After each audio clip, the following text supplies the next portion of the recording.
I feel like that title is a little leading. It Like is very, very leading. it's like it's like, do you care more about uh, being a healthy product or more about the product actually doing a good job? That's a debate. You know what I'm That's the saying? actual argument. That's the whole debate. Because can it do both? Because I'm not a super big proponent of vegan based product necessarily, but healthier. I am a proponent of doing things healthier, but does it have to be vegan to be healthy? I bet you that's going to be a big part of what we talk about. It doesn't have to be vegan to be healthy, but But that's that's been what the people think. buzzword. You know, that's been what everybody's been on about, and everybody's arguing about it, and everybody's going back and forth about it, and it has hit the scene. It has always existed in our industry, especially. It's actually been around forever. It's existed. It just What has when you say it, do you mean the vegan part or the healthy part? healthy products, vegan lifestyles, all of it has existed. Vegan based products, healthy based products, healthy alternatives to performing chemical services or any other services that we provide Yeah. has been in our industry from day one. It just has been overlooked, and it has been categorized as this waste of time thing rather than an actual valuable option, right? The whole thing with vegan became politically charged and started trending about now, what, 15, 20 years ago. It's been really heavy.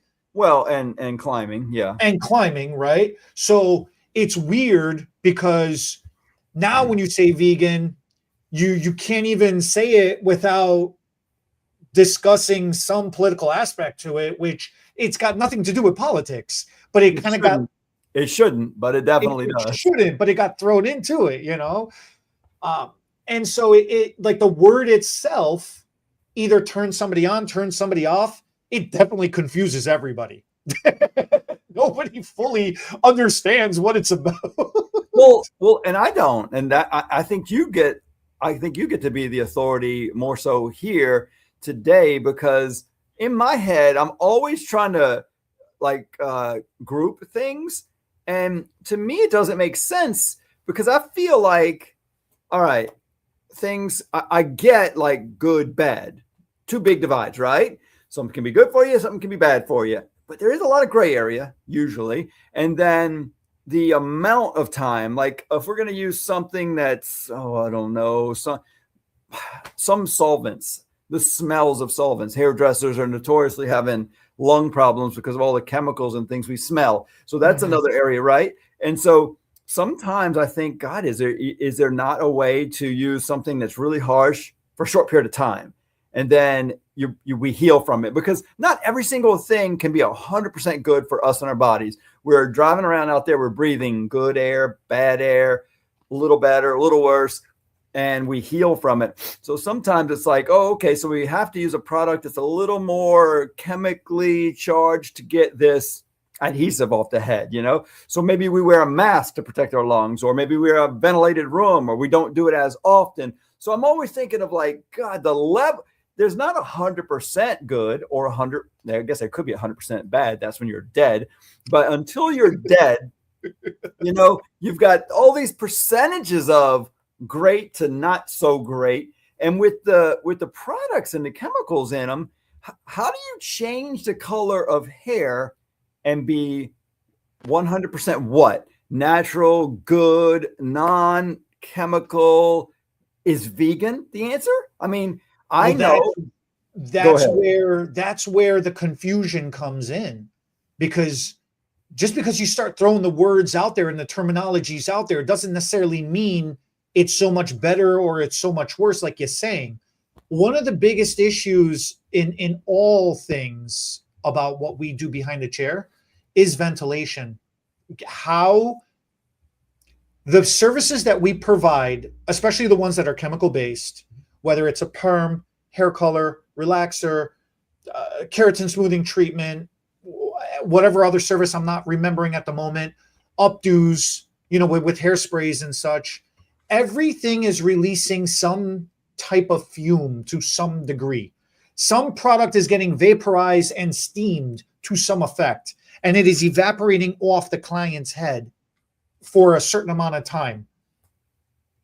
If the client is sitting in a well ventilated room and there is fresh air circulating through, the client is okay, because the client is only ever in the salon physically about an hour. And that's what I'm talking about. They breathe a little bit of bad, but then they potentially heal from it, right? But who you're We not don't get a talking chance about to, right? is us standing on top of them, and it's blasting us in the face as we're the ones working on their hair. One after another. One after another, and we're the ones that are getting blasted.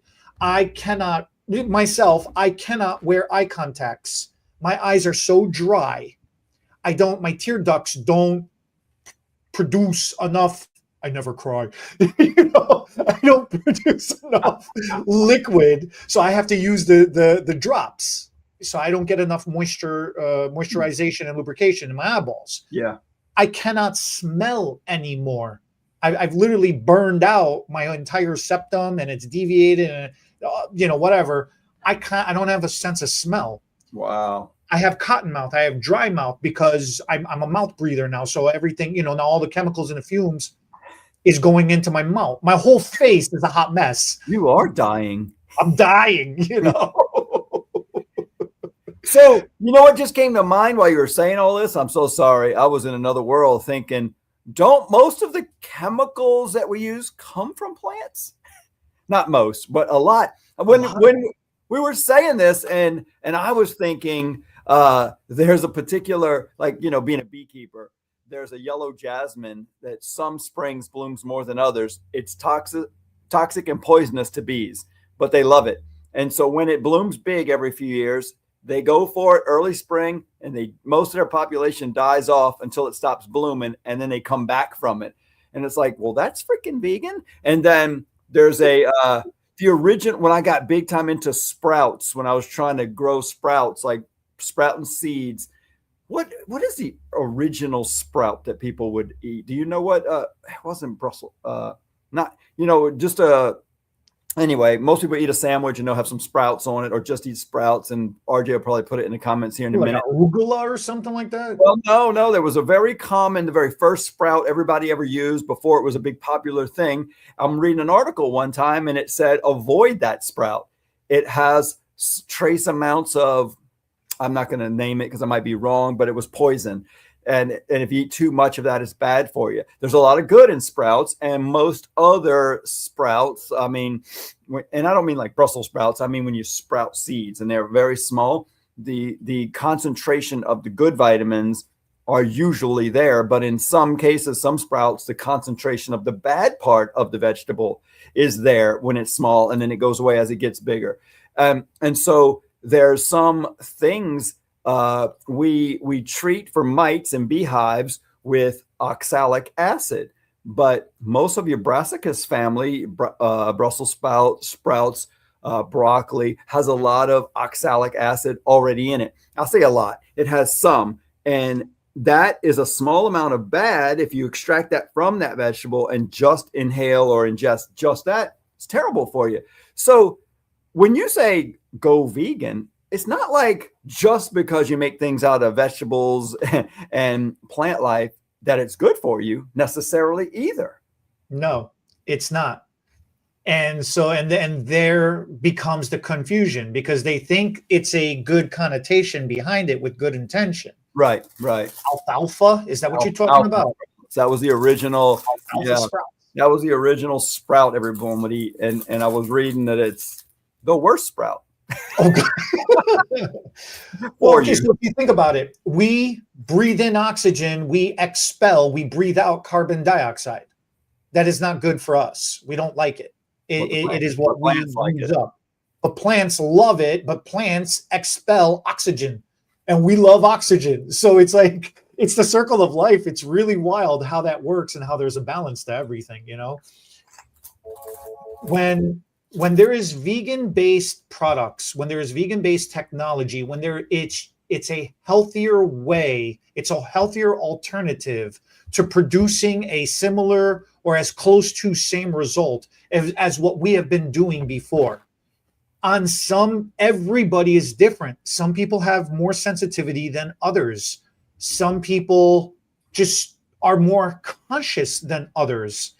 And if all things being equal and the same, if I said to you, I can do something for you and I can do it in a healthier way, majority of the time you're going to say, all things being equal, all things being the same, all right, then let's do it. Why not? If there's a more efficient way of doing it, or a more safer way, or a healthier way of doing it, and it really isn't that big of an investment of time or financial or otherwise, most people are going to go for it. And I agree, a healthier way, but that doesn't necessarily always mean vegan. But tell me this, because I think a lot of people out there would like to know this part too. Maybe not, but I care. What part of, let's take a particular product. What would you want to talk about? Color, I guess. Sure. Okay, color's a big one. I mean, 90% of everybody gets color. Yeah, and the color line that you promote and sell and teach for is all nutrient, right? Yes. Are you considered a vegan line, or what? The language is very important. Okay. It's certified organic based ingredients with vegan components. Say that one more time. Certified organic based ingredients with vegan components. So you'll drop a tomato in the mix. So the taste. No, it's tell me this. So with that mystery, what part of color, like the chemicals that make hair color turn different colors, what are you changing? What chemicals are coming out, and what vegetables are being put in, or reword that? You know where I'm trying to go with this. Yeah, I know. I understand what you're trying to say. Without going into a full-blown color class, I'll keep it very, very basic and very simple, okay? You need to have something in your hair color to open your hair shaft. Mm-hmm. Most of the time, that's ammonia. That's the primary ingredient. Now, a lot of people get confused. A lot of people think ammonia is a synthetically made chemical. Ammonia is natural, is the most natural freaking ingredient. Our bodies make it. Whatever. It's not a color class. Ammonia is freaking natural. It's not a chemical. If you think it's a chemical, you are completely misinformed and you need a class. Okay. With that said, a lot of marketing goes with ammonia free. And ammonia free, primarily the main alternative to using ammonia is MEA, monoethylenamine. That is a synthetic. It's a very heavy synthetic. It is not safer than ammonia. It has been proven 100 times over that it is a misinformation. It is not healthier or safer. It's actually worse than ammonia. Does it just not smell as bad so people don't notice it's there? It doesn't smell as bad, and it's supposed to be more controllable during the processing. That's the story. Because ammonia is obvious from the breathtaking smell. You're like, whoa, I can't breathe for a minute. And so it's very obvious it's there. When you can't breathe, it does feel unhealthy. I get it. Okay. I get it. You know, so that's the one component, is you need something to open the cuticle. Okay.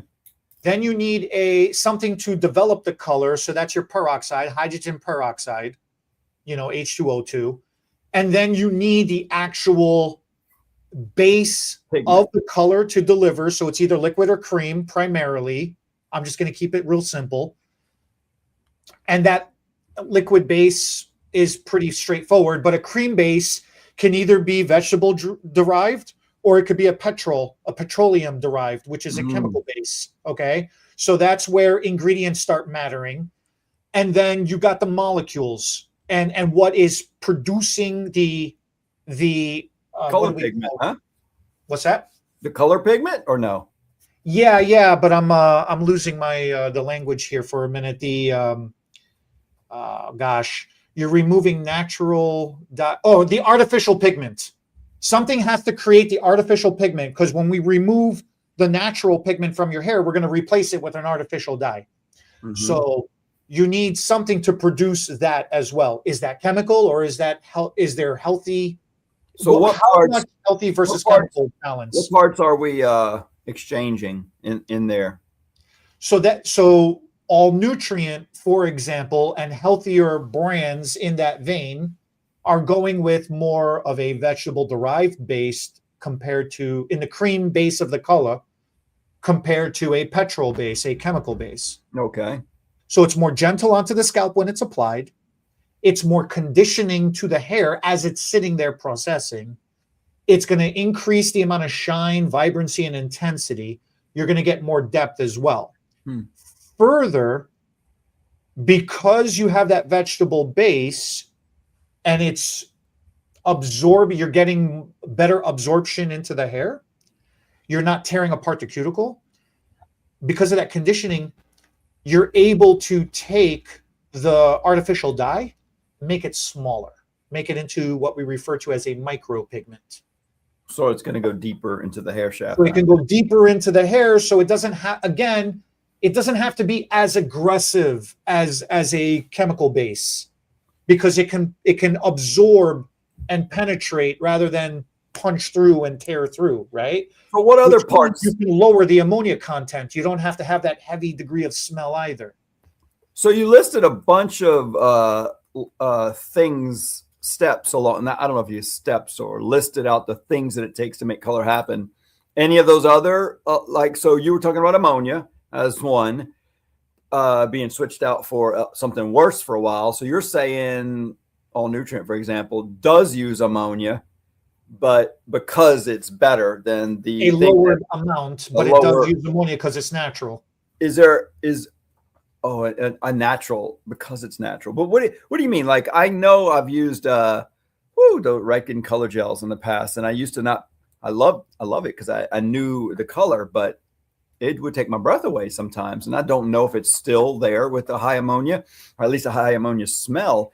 But what is there a healthier ammonia, a more, because you mentioned the word organic? Is there a more organically derived? Is it cleaner?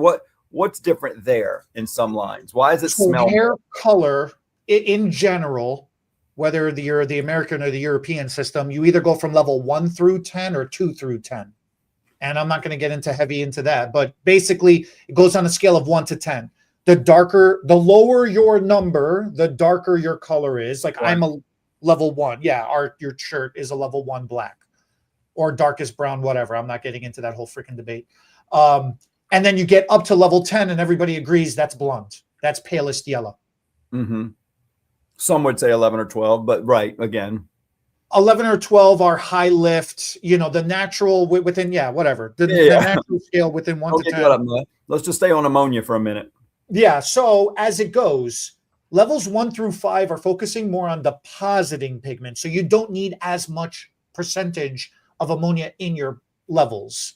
In level 6 through 10, you're lifting, you're lightening, you're going lighter. So you need a higher level percentage of ammonia to swell and open that cuticle to allow, the oxidation to get in there and to do more stuff. Mm-hmm. Again, very surface level explanation. I'm not doing it justice at all. But the point is, the industry average now, because this wasn't always the industry average, but currently right now, the industry's average is approximately 2% at the lower level, level 1, and it gradually increases up to 4% at the highest level, level 10. Of ammonia in the total formula? In the total formula. So all nutrient, for example, has less than 1% at the lower level 1, and it's at 1.8, 1.9. It's less than 2% at level 10. So it uses half the amount of the average. So it works half compared to the industry average. So it works half as good. I mean, immediately you're saying less ammonia, and you told us what ammonia does earlier. So how? So now with the technology, so you compensate with the technology because okay, let's say let's go with your thought. Your initial reaction is it takes twice as long, it works half as good, but we're using a vegetable base rather than a petrol base, so we don't have to activate the color as quickly or as long. We are using micropigmentations, so we're not having to create the forceful injection. We're absorbing and we're penetrating deeper into the cortex. That part logically makes sense. If you can use less ammonia because you don't need to open as much because your molecule is smaller, At least that logically makes sense. So Okay. it balances out. Everything Mhm. balances itself And out. so then that's why you wouldn't smell it as much, or is there other reasons? You don't smell it as much. You don't get that burning sensation in the beginning. Like we used to do hair color, we used to hand people a stir or a second applicator brush, or the tail comb, and you tell them, we'd be popping in packets and packets of Sweet and Low. We'd be doing all kinds of weird stuff beforehand to overcompensate for the burn. And we used to say smart things like, if it ain't burning, it ain't working. Or if it's burning, that's how you know it's working. What are the other parts of that formula that are changed? Is that the big ones? Less ammonia. You mentioned peroxide. Any difference in the peroxides? I mean, peroxide's peroxide at this, hydrogen peroxide's hydrogen peroxide. Now, here's something. Well, there's no color line that's going to be 100% vegan. They're talking about maybe the color is vegan, but you still got to mix it with peroxide. When the whole thing with hair color, at the end of the day, hair color is a chemical service. Okay. Because here's my whole thing. Every time somebody approaches me and they're like, hey, we want you to check out our color line. It's ammonia free, it's this, it's that, it's vegan, it's organic, it's everything, no chemicals, right? So here's the first two questions I ask. Number one, can it cover gray 100%? Are you guaranteeing gray coverage? And or do you guarantee any form of lift? If the answer is yes to either one or both, then there is some chemical component in there. If the answer is no, then you are not a permanent color. You are a deposit only. And a deposit only, either a demi or a semi, or your henna. You are a stain. You're staining the hair. Henna used to be referred to as the only true organic color. The problem with henna nowadays, again, not to get into geopolitical whatever, but because of contamination in the soil and pollution, you can't even ensure that naturally organic grown henna is safe or organic. It can create a flash burn in the hair if it's cross-contaminated with something else that layers over it, and then heat gets introduced in the form of a flat iron, a blow dryer, or a hooded dryer, or anything else, So I've seen once there was a color line. They came out 100% organic. The problem was it was terribly expensive at the time, and its shelf life was only 2 weeks because you had to refrigerate it. Wow. So it was like milk, It was and it was fascinating. That is fascinating, but I can't imagine that being very practical, because most people's back room of color would not fit in a refrigerator. Can you? I mean, the amount of color you need for a pop-in salon isn't going to be able to stock enough refrigerated or order it often enough. And yeah, that's interesting. And then there was only a handful of shades because it was true organic. It only deposited. It did not lift. It did not, depending on porosity, you'd get some. So what other should we hit any more ingredients on color before we move to any other product? That's the gist of it. I'm trying to keep it very surface level. I'm not trying to get too deep into it. But that's the gist of it. If you have an organic based color line now, take a look at it as an actual alternative. Before, organic color used to say organic and be like, oh, you're only going to get coverage. You can't do anything. A lot of professional color lines nowadays, such as All Nutrient, for example, have a full spectrum, all shades available. It can lift, it can deposit, you can do fantasy, you could do fashion, you could do a lot of fun stuff. And you can do it as an alternative to the more heavier, harsher color lines out there, and it's okay. Full disclosure, I was ignorantly outspoken against healthy and vegan for the longest time. I'm still. You were against it. I went out of my way to trash it. Just full disclosure, right? Yeah.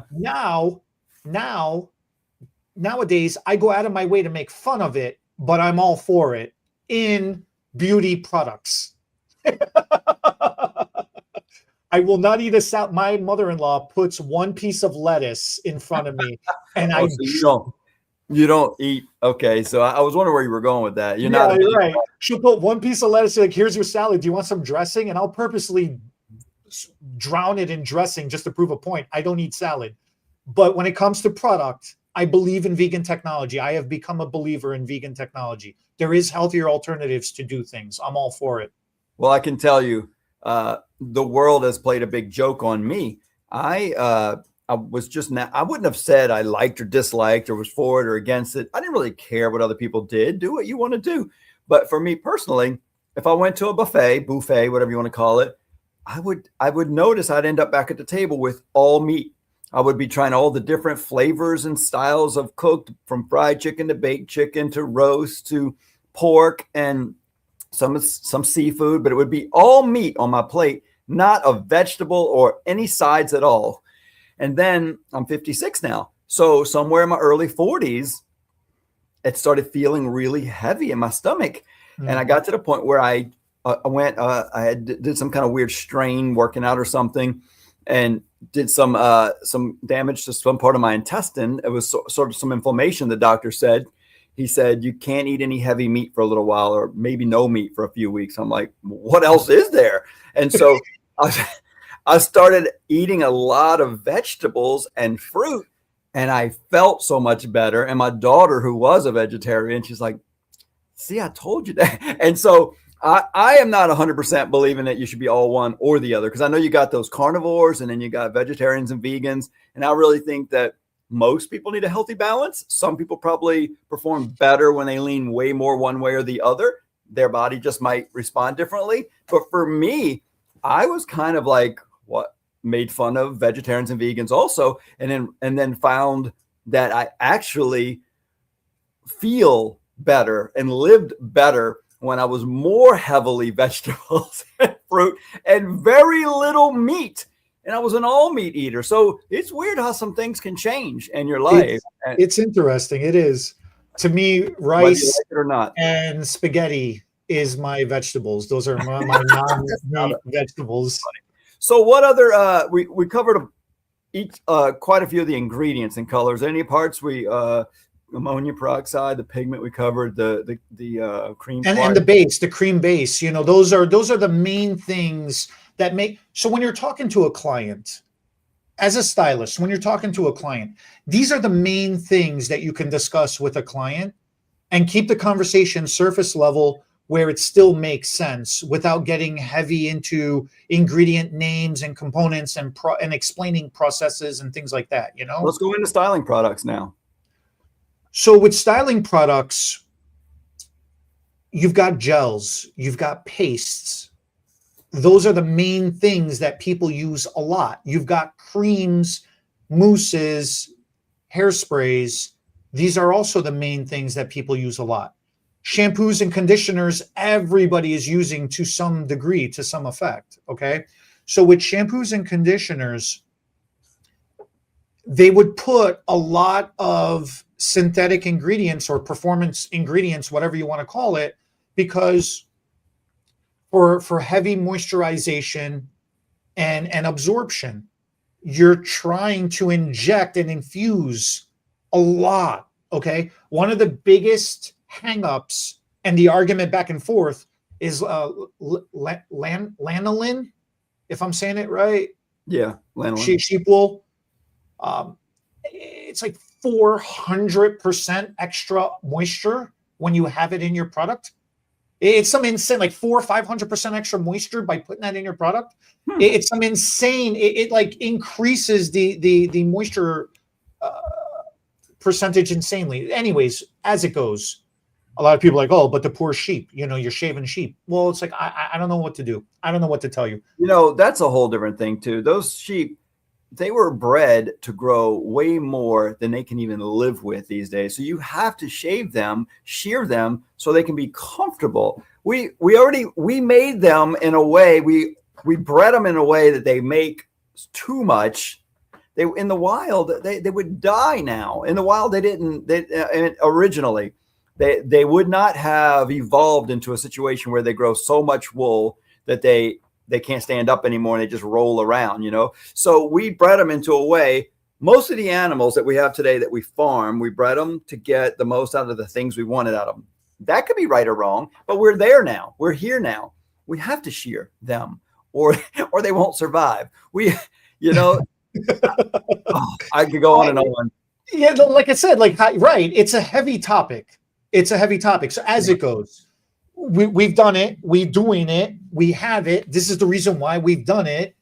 It is helping us, you know, but now then there's the other factor. So I have a PSA. I got to do right now because I'm going to have to do some lives and videos about this soon. And RJ might want to pull a little short out of this because RJ and I were on the phone with the owner of the manufacturing of onstage hair extensions.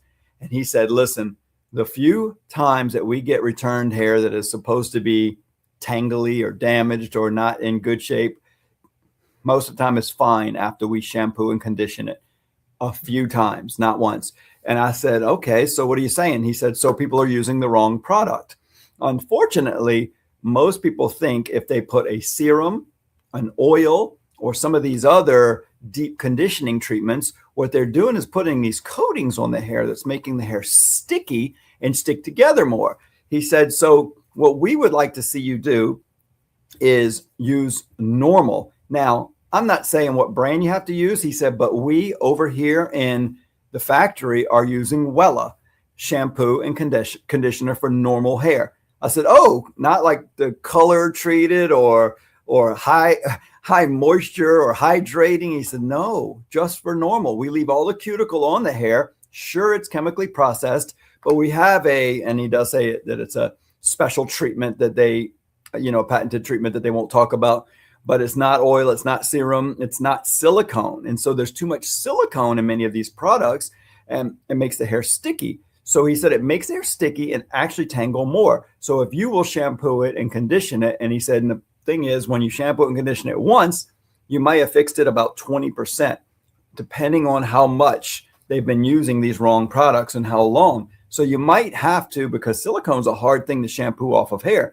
It'll take 10, 15 shampoos to get silicone off the hair. And so he said, you may need to shampoo it 3 to 5 times to start to feel and see a difference with a normal, good shampoo to get all of the buildup off to see what the actual hair actually feels like and looks like. When we do that in the factory and then we send it back to you because the hair's fine, just to show you, that's all we've done. So make sure you tell your extension clients, normal shampoo and conditioner from most professional lines is fine. No oil, no serum, no silicone for sure. Nice. Yes, sir. So we nice. haven't even tested this yet, but that's what he says he's doing to fix the hair. And he wants to pass it on to us. You want a really good analogy? And I thought you might have some deeper reasonings for that, being a product expert and chemical expert, because I just heard that and that's all I've got. That's surface level knowledge for me. So I know you don't cook often, or you don't cook at all, or you just don't cook often. I cook I make peanut butter and jelly sandwiches. That's what I You make a fantastic peanut butter and jelly. I've seen you do that. My wife asked me to barbecue one time, and I said, I don't cook. She goes, but men barbecue. I said, yeah, a lot of men like to barbecue. That's still cooking. I don't cook. I don't understand it. I just mess it up, But anyway, go ahead. Have you seen spaghetti cook? Yeah, in hot water. Spaghetti noodles. From hard crunchy sticks to soft noodles. To soft noodles, right? Yeah. So this is going to be the analogy. All right. I used this teaching moment and analogy in a hair extensions class to describe exactly what you're talking about. Okay. Using wrong types of products or too heavy of a products, or relying too much on the standard, I need oil, I need a deep conditioner, I need heavy moisture to soften my hair and to make it more pliable, right? Okay.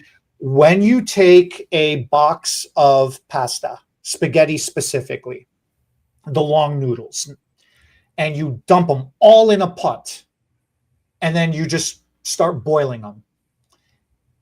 If you don't break them up periodically and you just leave them clumped together like that, as they start to cook, what'll end up happening is if you wait too long and you go back to it, you'll have this big block that's all stuck together. The outer side of it will be softened, but the inner part of it will, the boiling water would not have penetrated through the outer part of it. So now you have this still a big stick of pasta that is uncooked in the center. Okay. And half of it's cooked, half of it's not. They're all stuck together. Al dente. It's al dente. Well, it's beyond. Yeah, it's al dente. So Iron Day. Really, and this is what's happening to hair. When we focus too much on oils, too much on silicones, too much on deep conditioners, like you was just describing, it collects all the hairs together and gets them to stick together.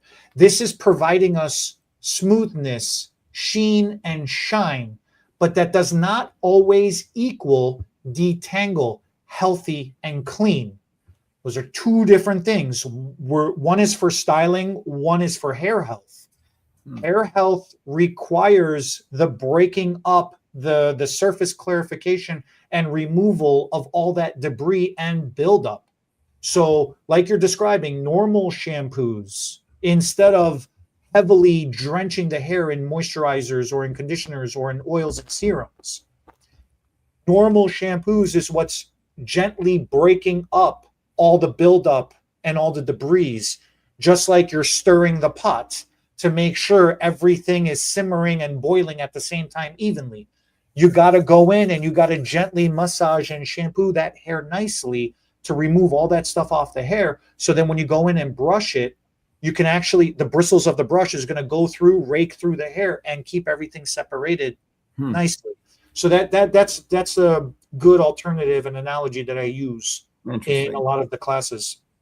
So what about products would you say, in the whole vein of this this thing today about vegan versus chemical, what are the chemicals or ingredients they're taking out of products and putting the vegan in, and you're like, they shouldn't? Or, well, I don't know, what is it? Because I know this is what you have to consider. This is what you're asking. Yeah. When it comes to stickiness, you need some kind of wax. You need some kind of not wax. Let me say you need some kind of binder. Some products use waxes. So are there alternative to waxes? Are there healthier versions? Are there more natural versions? Beeswax. That can bind the hair and still, keep it collected, right? Mm-hmm. Alcohol. There's a lot of alcohol in product because people get confused.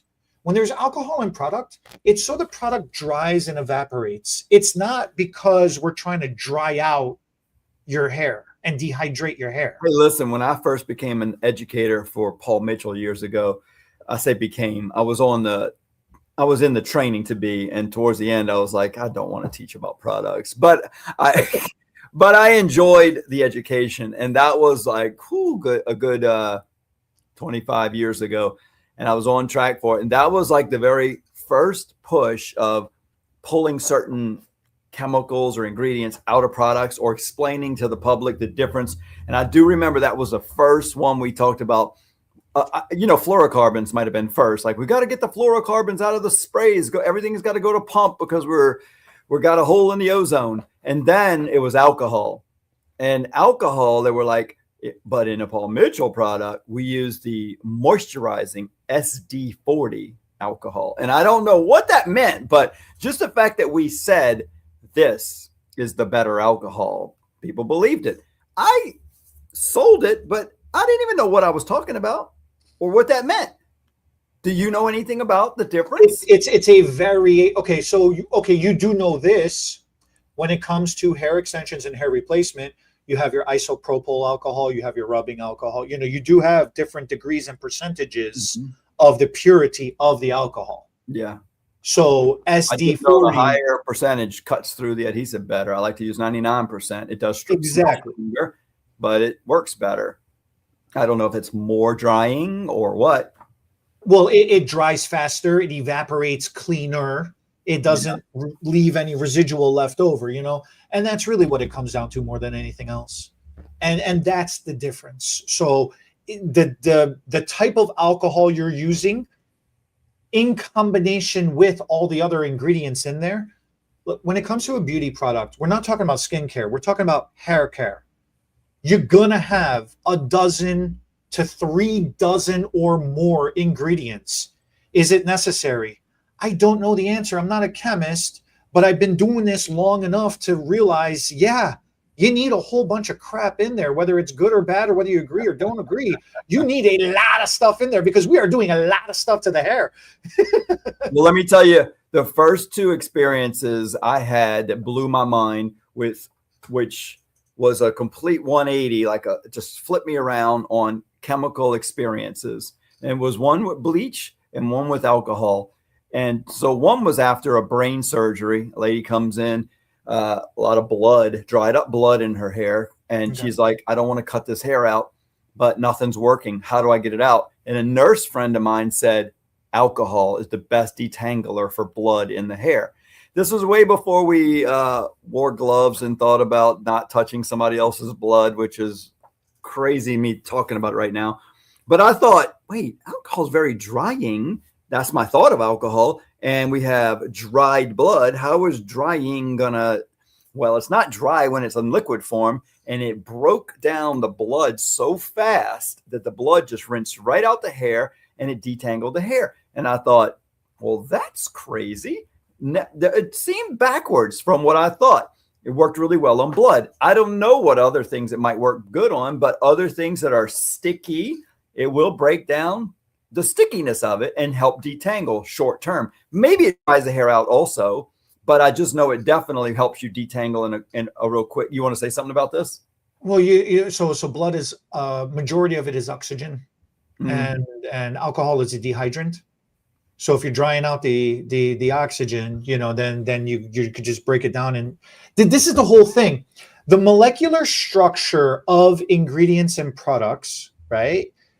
Smaller is always going to be attracted to larger. The larger is always going to pull the smaller. So right now, I'm learning head spa treatments, and it's fascinating to me, and it's a lot of fun too. We're going in with elixirs and oils, and we're pre-basing the hair with that, and that's helping pull to the surface all the smaller molecules and all the smaller buildups and debris into the hair that have embedded themselves in. So it's helping pull that to the surface, and then we're going in and scrubbing and exfoliating and rinsing it out and everything else. So it's interesting, like peanut butter. You put ice on peanut butter, and it freezes it up and helps break it down. There's so many ways. There's so many things that interact with each other. Well, bleach. And science is a lot of fun. Bleach was the other one time when we couldn't get a hair system detangled. Somebody said, I know you don't want to change the color of it much, but a cap full of bleach and a small tub of water, dip that whole. You ever notice when you touch bleach water, it feels kind of slimy and slippery? Yeah, I don't know what the chemical makeup of it is, but it's very slippery. And so the tangles came out really fast. And of course, we tried to rinse it out, shampoo and condition as quick as we could to not take the negative side of changing the color of the hair, but we were going to have to tone the hair anyway. So the speed of not damaging the hair to get the tangles out, because it was so tangled, it was almost like dreadlocks. The bleach just softened and loosened everything, and it detangled so fast and easy. So those were two of like the very weird backwards things for me. I mean, that's an awesome tip, because think about that. Hair is like a fabric. We talk about that all the time. Mm-hmm. You're sitting, I am as well, on a mesh chair. Mm-hmm. And they always say to get a stain out of a mesh chair or to clean a mesh chair, use a damp or wet rag. And what's happening is the water is getting in there and it's softening up the material, and it's allowing the debris to pull to the surface. Same thing in detangles. The bleach in the water is creating that slimy base. What is it? Is it a solution or I forget what the science word for it is in the moment. I'm on the spot, but it's creating a solution, and it's allowing the fabric to soften and pull apart and trying to rise to the surface. So if the hair is all tangled up and knotted into each other, it's undoing itself because of that slip. It's really, really fun. It's really fun. Same So thing with where else? hairsprays that you mentioned earlier. The aerosol in the hairspray, the VOC content, that's why a lot of people are alternatively moving to the spritz sprays to try to get away from the aerosols. Those are other alternatives. Well, they came back with health, I guess an aerosol that is not ozone damaging, I imagine, because we got back to sprays. Here's the problem with aerosol. I understand. The government is trying to lower the VOC content percentage down to 45%. I think currently right now it's down to like 50, 60%. Okay. Aerosol used to be 70, 80%. I think Aquanet is grandfathered in at 80 or 90 or something. You could drywall. Aquanet's got a high percentage, which is what makes it freaking amazing. Here is the problem. Here's the challenge. Yep. The higher the percentage of VOC in an aerosol spray, the stickier, the harder the hold is, the better the hold is. The lower the percentage in an aerosol spray, the more wet that spray is. And the more wet a spray is, how much better is it really drying? How much better is it really holding? It takes longer to dry, no doubt, because I know Paul Mitchell's Freeze and Shine back in the day. It was a pump, because we were getting rid of all the aerosols or whatever you call it, and we'd spray it on there. It was wet, but then it would dry really hard. In the spritz ones, yeah. The spritz freezes, those work exceptionally well. So what else? What other part of our hair world does it matter? Did we miss anything? We talked about color and products. Anything? Keratin treatments, keratin smoothing treatments. Okay. A lot of people are trying to avoid relaxers.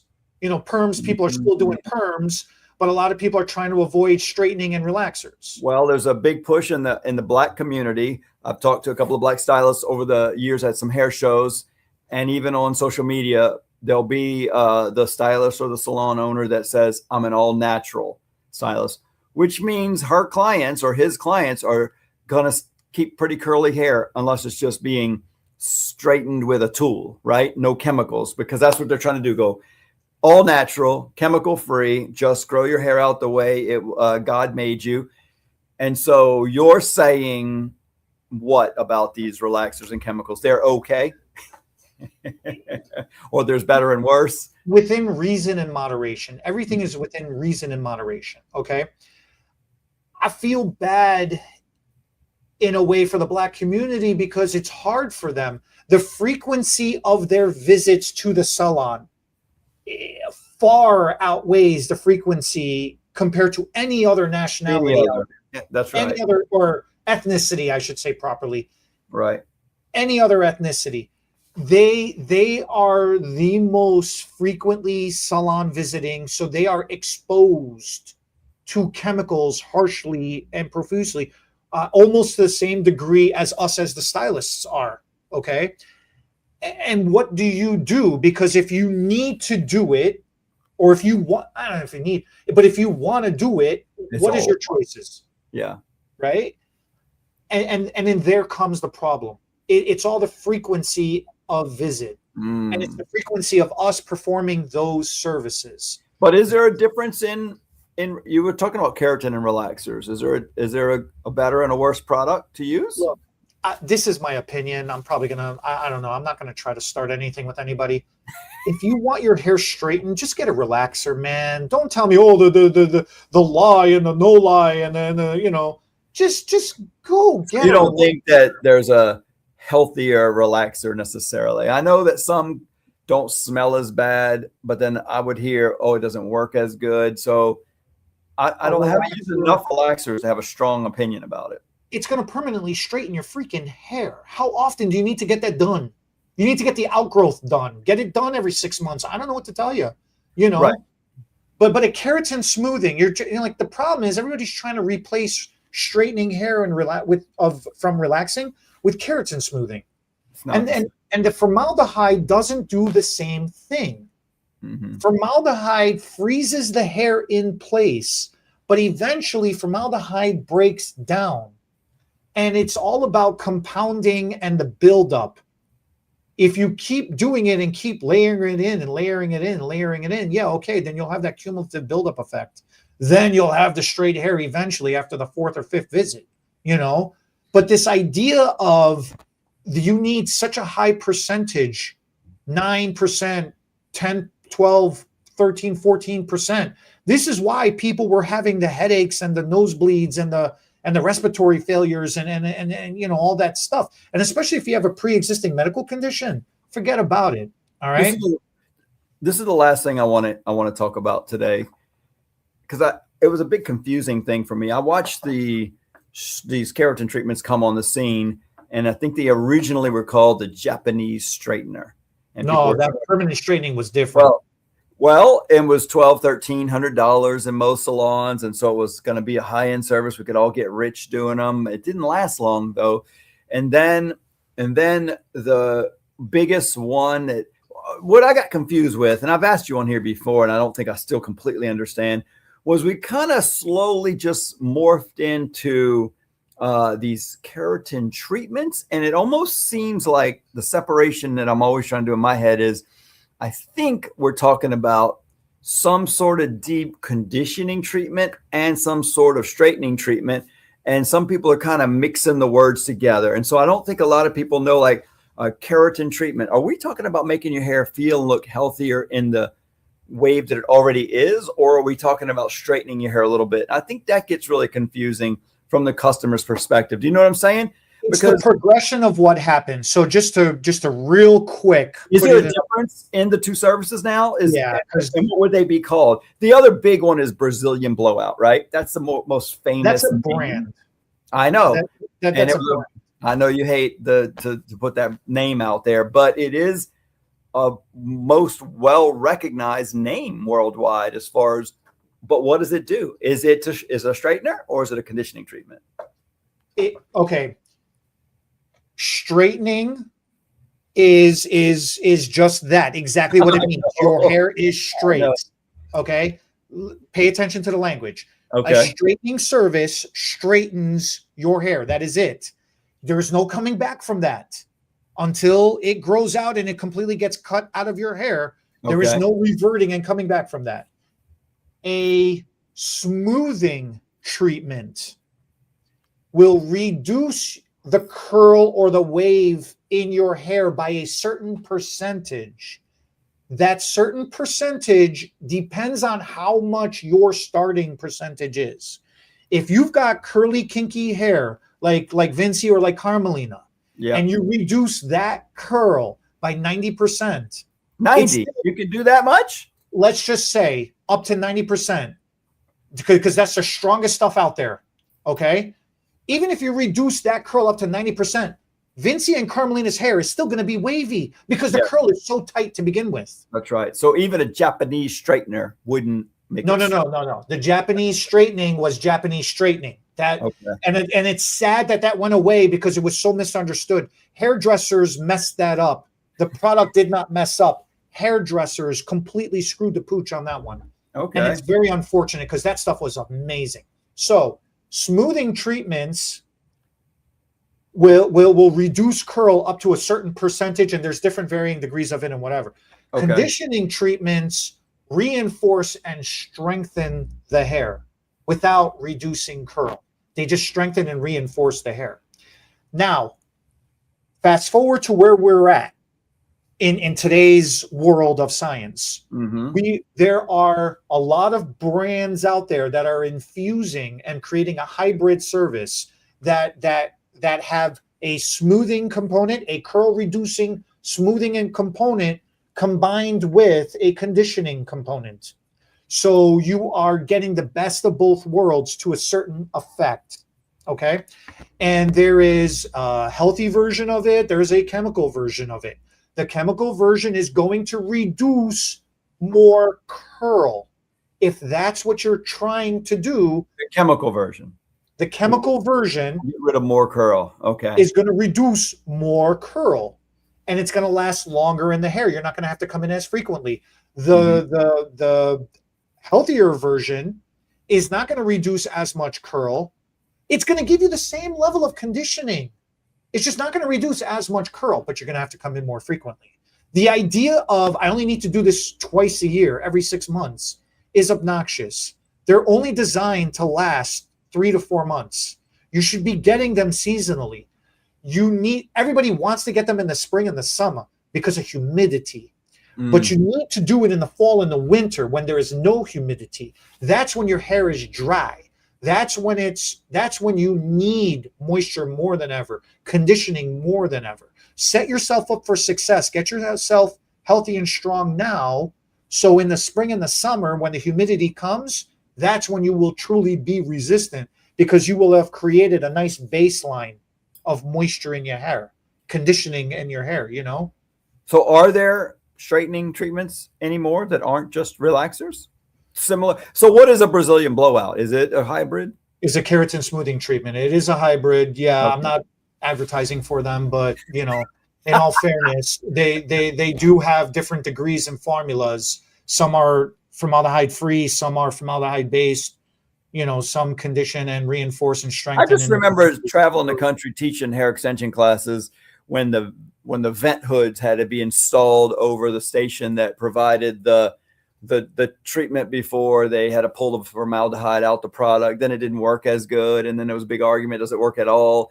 And I was always confused. Is it a straightening treatment, or is it, because I don't think most hairdressers know. I think a lot of the salesmen are lying like, oh yeah, it's going to get rid of the curl, or at least most Here's of it. The simplicity of it. If you have formaldehyde in your product, is it less than 4%?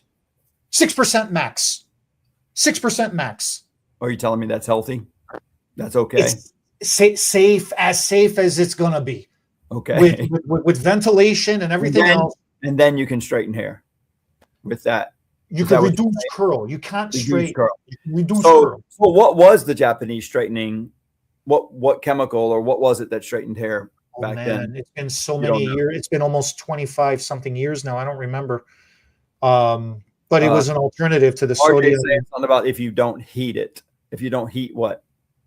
If you don't heat a keratin smoothing treatment, the problem with that is it won't last as long and it won't embed itself onto the hair properly. So you'll only get maybe 30% of the effect of the treatment. So you have to heat it to make it work. You really do. You really do. The whole thing with that one, with the curl reduction and not activating the formaldehyde and all that, is more. That's why in-person classes is so important. Showing you how to take larger sections or alternative types of sections, alternative processing times, alternative application techniques and approaches. This is how you control and manipulate the formaldehyde in the safest way possible. This is why class is important. So I don't know what we don't have question marks or full questions here, but RJ's typing, if you don't heat it, formaldehyde. I don't know what he's saying. That's good. No, that's what I'm saying. That's why class is so important. With the way you apply it, with the way you manipulate it, with the way you process it, with the way you section the hair, with the amount of heat, the way you do it, and how you do the heat. Are you saying if you don't heat it, it's not dangerous, or you have to heat it? It still can be dangerous. It's just not going to be as effective onto the hair. And this is why some people choose not to heat it up and just put it on and let it sit and then rinse it out and pray for the best. So then when you go to heat it, that's when ventilation becomes more important. Anything heat is always going to vaporize any product. And I don't care what encapsulated molecule, blah, blah, blah, BS. That's even water. We're getting rid of water from hair with heat. And so where does the water go? It's going in. It vaporizes. It steams and it's airborne, and that's it. And you're breathing that in. And hopefully that is a safe thing to breathe. You're basically creating humidity. With water? If it's solid water, right. But even then, let me throw a curveball at you. Is it tap water that you're vaporizing? Because that's what I was going to say. That's what I was going to say. We're starting off with what is presumably the healthiest thing to vaporize and breathe. But then even in water, what products did the person have in their hair that's mixed with the water that we didn't even put in there? And they came from home and they have some buildup of residue from their well water, not well water, city water, bleached water, ionized water, iron in the water. Right. So even water vaporized and breathed has a level of potential not so healthy. So to wrap it up, balance it out, be smart, ask questions, This make is the decisions. first time that you're ending it. I'm usually the one. We're up on the hour. I gotta go. Me too. Well, it's such a complicated topic. Yeah. And there's so many pros and cons to both of them. It's not that one is better than the other, one's worse than the other. Not black or white. It's not. That's the problem. And to say you have to do it this way, you have to do it that way. You need them both. And there's a hybrid approach somewhere in there. You just got to ask questions, be smart about it, and make the right decisions. And you got to pay attention to your body's pH and your body's chemistry to see which one fits for you. And as a stylist, go take classes and get yourself educated. Okay? Subscribe to the Profitable Stylist so you can learn something by listening to us. Like and comment. Come on, click a like. Help us out. Help us out. Like and comment if you made it this far. Thank you. Goodbye, guys. Go out there, stay profitable, make a difference. We'll catch you next week.